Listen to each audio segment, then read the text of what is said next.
You mentioned we're in a big bubble. Can you elaborate on that, and how is this likely to play out? When you print money on the scale that modern nations are printing it, Japan, the United States, Europe, etc., we're getting into new territory in terms of size. Prepare for a riveting ride as Charlie Munger, a legendary investor, foresees an impending economic storm. Brace yourself for his insights on potential collapse and how to weather the chaos. American financier Charlie Munger, who was born on January 1st, 1924, is worth $1 billion.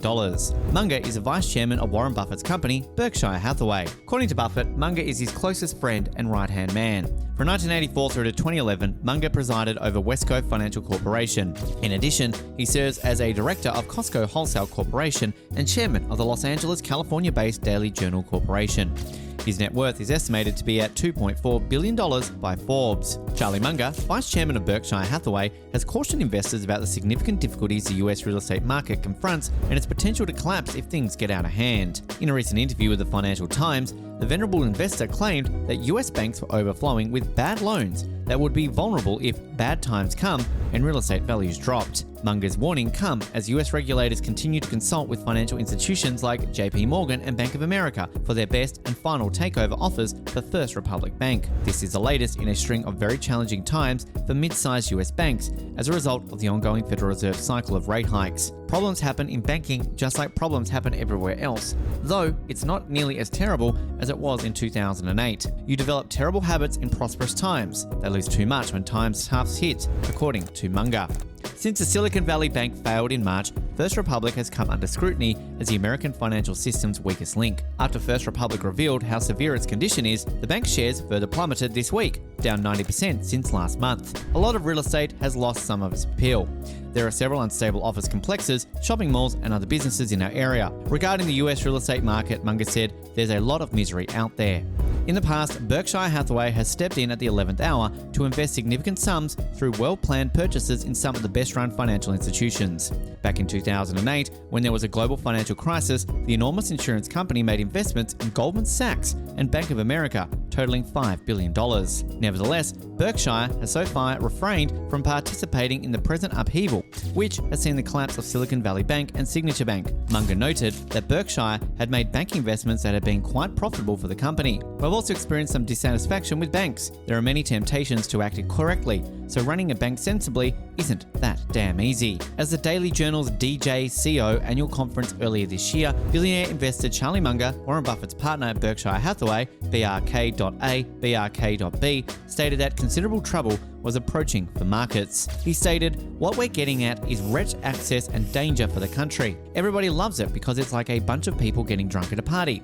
They're having so much fun getting drunk that they don't think about the consequences. Eventually, there will be considerable trouble because of the wretched excess. That's the way it usually works in the past." The enormous short squeeze at GameStop GME was undoubtedly a terrible excess. Bitcoin BTC USD is unquestionably an outrageous excess. There is a significant and terrible excess in venture capital and other types of private equity, and venture capital is pouring too much money at it too quickly. Nothing like what we're doing today has ever existed.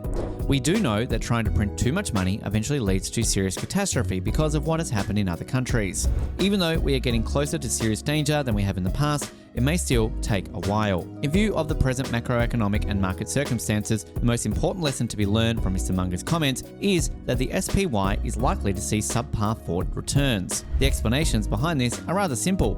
For the foreseeable future, the forecast for economic growth remains subpar, if not negative. Earnings growth will inevitably be modest if economic growth is sluggish as well.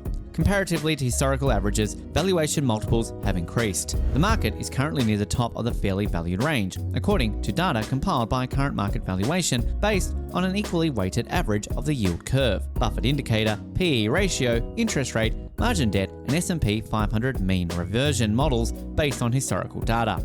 This indicates that it is almost overpriced, indicating that market returns are likely to be subpar for the foreseeable future.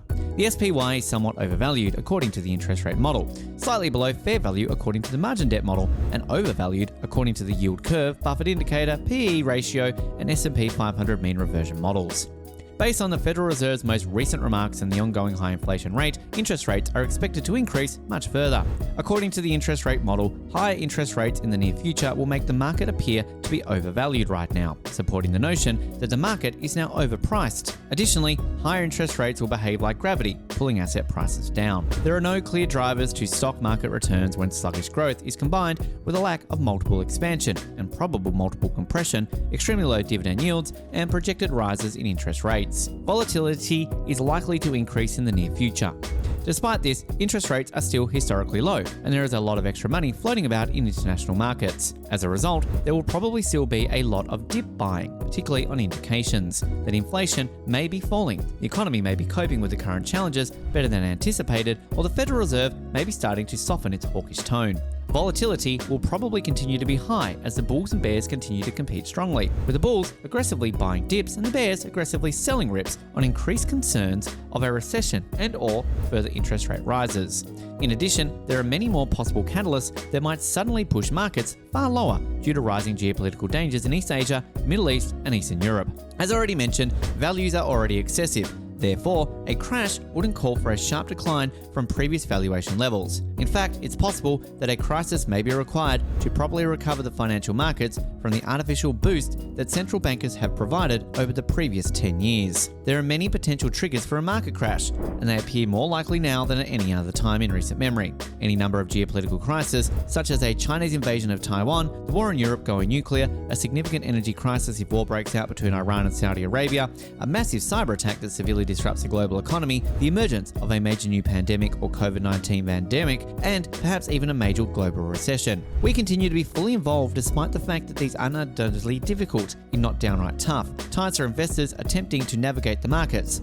However, in order to help us act more prudently during this time, we are keeping the following guidelines in mind. We are quite selective, maintaining a small weighting in our most cyclical holdings and overweighting our most defensive positions, and only investing in assets that look to have a clear margin of safety. In order to reduce our risk of disproportionate losses in the case of a market crash and to give us the ability to perhaps build up some dry powder to benefit from a market crash, we are refraining from using any personal leverage at this time. We are also investing in securities that benefit from high volatility because we think that volatility levels will likely be above average for the foreseeable future due to geopolitical and macroeconomic jitters that are gripping the markets more frequently, even if there is no full-fledged crash. According to the figure below, volatility as measured by the VIX has increased dramatically since before COVID-19 and will likely increase further in 2022 as compared to the second half of 2021. We are not bullish in the short term for those who continue to invest in low-cost index funds like SPY because, for the reasons outlined in this article, we anticipate that slow economic growth, high valuations, rising interest rates,